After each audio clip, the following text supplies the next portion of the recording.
In a football stadium, a match between two arch rivals has begun. The spectators are enjoying every second of it and cheering for their respective teams. However, one particular man seems to be scared. He knows something that no one else does. That the stadium will explode if the noise level exceeds 100 decibels. There is an indicator inside the stadium that displays the noise levels. As the scared-looking man is on the phone talking about the possible explosion, a fan overhears him and inquires about the matter. With an anxious look, the man reveals everything about the possible explosion. He then asserts that if a goal is scored, the noise levels will obviously increase. Hearing this, the fan becomes worried, but he knows what he is supposed to do. He has to prevent any goals until the final whistle. Unfortunately, the home team gets a penalty. Chaos is about to unfold, but in the nick of time, the fan heroically runs to the pitch and kicks the ball. This delays the explosion for the time being, but can he delay it until the full time whistle? Following this, the movie goes into a flashback. In the depths of the ocean, east of Hiroshima, a Korean submarine named Hala is passing through. Inside, there are several Navy officers trying to protect their country from attackers. The leader of the group is Kang Do-young. He is the same scared man from the first scene. Unfortunately, one day, they come under heavy fire as an enemy submarine starts bombarding them with missiles. Kang calms his crew down and tries his best to guide them towards safety, but is unsuccessful. At the end, Hala crashes at the bottom of the ocean. The scene then fast forwards by a year, and Kang, who is still alive, has started living a normal life. He has retired from his duties and spends most of his time with his wife, Yoo Jeong, and their daughter Sol. One day, as he is heading to a press meeting, suddenly he receives a call from an unknown number. The person on the other end explains that explosives have been planted at an amusement park, and also at a major's house. He then asks Kang to select a location of the two, but as expected, the latter hangs up.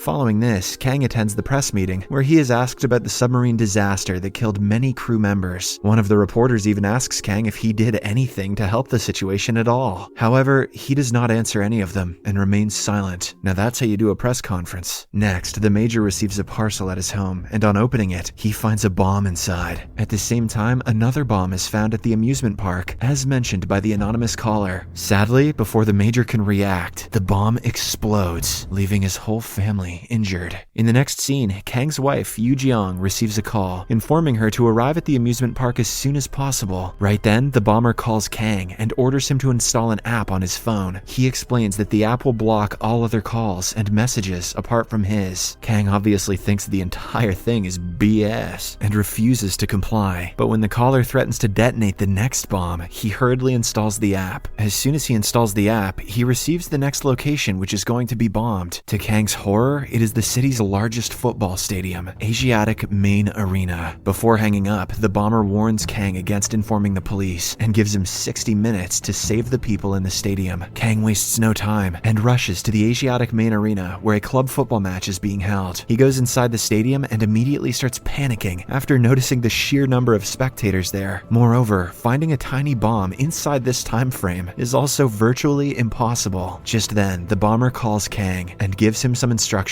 Firstly, the bomb works on sound. If the noise inside the stadium reaches 100 decibels, it will get activated. The bomber also reveals that the bomb is inside the VIP sitting area. Well, that's not the worst thing in the world. Only psychopaths can afford those seats. In the meantime, a news reporter, O'Day, hears Kang talking to the bomber. He recognizes him as the captain of the doomed Hala submarine and inquires if everything is okay. Kang simply mentions that a bomb is going to explode if they make too much noise, before walking away. Hearing this, O'Day becomes terrified and he starts brainstorming ideas on how to control the crowd. When nothing comes up, he covers his mouth and rushes to the field in an attempt to distract everyone. The plan works for a while and the crowd becomes silent, but soon he is taken away and the match resumes. Meanwhile, Kang is still on his way to the VIP sitting area, which is exactly on the opposite side of the stadium. Unfortunately, at the same time, the match goes to penalties and a player scores a goal. This prompts the crowd to go wild, and the sound level easily crosses 100 decibels, hence activating the bomb. Soon after, an anxious Kang reaches the location and starts searching the room haphazardly. Luckily, he finds the bomb inside an aquarium and takes it out. He then asks everyone in the VIP area to evacuate. All the people comply and they rush to safety. However, one kid is left behind. With only 5 seconds on the bomb timer, Kang, who is already out, sees this and rushes to save the kid. He covers her body with his, and at the same time, the bomb explodes. Fortunately, Fortunately, both of them survive, and as Kang walks out of the room holding the little kid, everyone claps for him with respect. "You still blew it with the submarine, buddy, but good job." Later, as Kang is leaving the stadium, he again receives a call from the bomber, who reveals the next target. It turns out to be a local swimming pool resort, which is always sprawling with people. The timer also starts, which is for exactly 60 minutes. Since the resort is very far away, Kang asks the reporter, O'Day, to lend his car for the day. The latter obliges, but only on the condition that he can join. Kang doesn't want to endanger anyone, but since he doesn't have much time, he agrees. On the other hand, as Soul is returning home alone, she gets kidnapped. Meanwhile, Kang showcases his impeccable driving skills and manages to reach the resort in a matter of minutes. But in the process, he breaks every traffic rule imaginable. Right then, Kang receives a call from the bomber, and this time he also receives a picture. It is of his daughter, Soul, who has been tied and placed inside a black car. The picture devastates Kang, but he quickly regroups and focuses on the task at hand. He then proceeds to the swimming pool, but not before ordering O'Day to search for the black car. Shortly after, Kang starts looking for the bomb around the area. He suspects that it is inside the water like the last time, and surprisingly, he is correct. To get a closer look, Kang dives inside the pool and tries to disarm it. Elsewhere, at the amusement park, his wife Yu Jiang has arrived at the scene, wearing a bomb suit. It turns out that she is one of the best bomb diffusers in the city, and that's why she has been called upon. Unfortunately, while she is trying to concentrate, a couple living in the nearby apartment makes a loud noise. This activates the bomb, and the clock starts ticking. At this instant, we are shown the scenes of two different places, the swimming pool and the amusement park, where the husband and wife are both trying to defuse bombs. The situation is tense in both places, and in the end, they decide to shield the bomb with their own bodies, hoping that it can save people. I guess neither of them are very happy with their marriage. However, when the timer runs out, nothing happens. Officers at the amusement park assume that it is a prank, but right then, Kang receives a call that is connected to the timer near his wife. Now, both of them can hear each other. Yu Jiang can also see a picture of her kidnapped daughter inside the timer. Then, the bomber speaks up and reveals that a large explosive is set under the ground, where Yu Jiang is standing. She can run, but if she does so, little Seoul will be killed. Kang, who is hearing everything, begs his wife to run away, but she doesn't move an inch. A short while later, a large explosion occurs, which tosses her a few meters away. At the parking lot, O'Day discovers the black car he was looking for and somehow opens the door. But as soon as he does so, a small explosion occurs, causing him minor injuries. Kang also arrives at the scene, but doesn't find any signs of his daughter inside the car. In the following scene, we are finally shown the mastermind behind all the terror attacks. He is Tae-seong, ex-Navy, who was a part of the Hala submarine when it came under attack. His brother was also in the submarine, but he passed away on that fateful day. Now, Tae-seong is doing all of this to take revenge on the government and Kang for their arbitrary decisions. Elsewhere, the city's section chief officer, Young Han, is informed about the explosion at the amusement park. He is also told that the bomb diffuser, Yu Jiang, is still alive, which makes her an obvious target for the bomber. Hence, Young Han asks his driver to take him to the hospital immediately. But before they can reach it, Tae-seong enters Jang Yu's medical room and kills her security guard. On the other hand, Kang and O'Day go to meet an ex-Navy officer and inquire about Tae-seong's whereabouts. The latter gives them an address, and so the search begins. After a while, Kang enters the perpetrator's house, where he finds a lot of materials scattered around. These are the same materials that are used to make the bombs. Right then, Kang receives a call from Tae-seong, who holds him responsible for the death of his other co-officers. Kang tries his best to justify himself, but Tae-seong does not listen and suggests that he meet him at the Mist Hotel. After this, disguising himself as a doctor, Tae-seong takes Yu Jiang out of her room in a wheelchair to the hallway. In the meantime, Young Han also arrives there, but fails to recognize the perpetrator. He instead goes straight to Yu Jiang's room and finds her guard lying dead on the floor. Alarmed, he orders his driver to scan the whole area for Tae-seong. The latter does find him and initiates a fight, but in the process he gets killed, allowing Tae-seong to drive away with Jang Yu. Meanwhile, a worried Kang calls Young Han and explains the entire situation to him. He also reveals about the bomb-related materials found at the perpetrator's house. Soon, Kang and O'Day arrive at the Mist Hotel and begin searching searching for the bomber, but instead, they find Little Seal sleeping on a couch, wearing a jacket covered with explosives. Meanwhile, young Han and his team inspect the perpetrator's house and deduce that the explosives are connected to different chips, and it is difficult to defuse them. Elsewhere, Tae-seong enters the seminar hall of the Mist Hotel, wearing another jacket full of explosives, and greets the crowd. Hearing his voice, Kang rushes to the hall and confronts him. He tries his best to calm the bomber down, but to no avail. Tae-seong keeps on accusing Kang for the death of his brother, Tae-ryong, and several other officers. He also belittles him for taking advantage of the situation for his own benefit.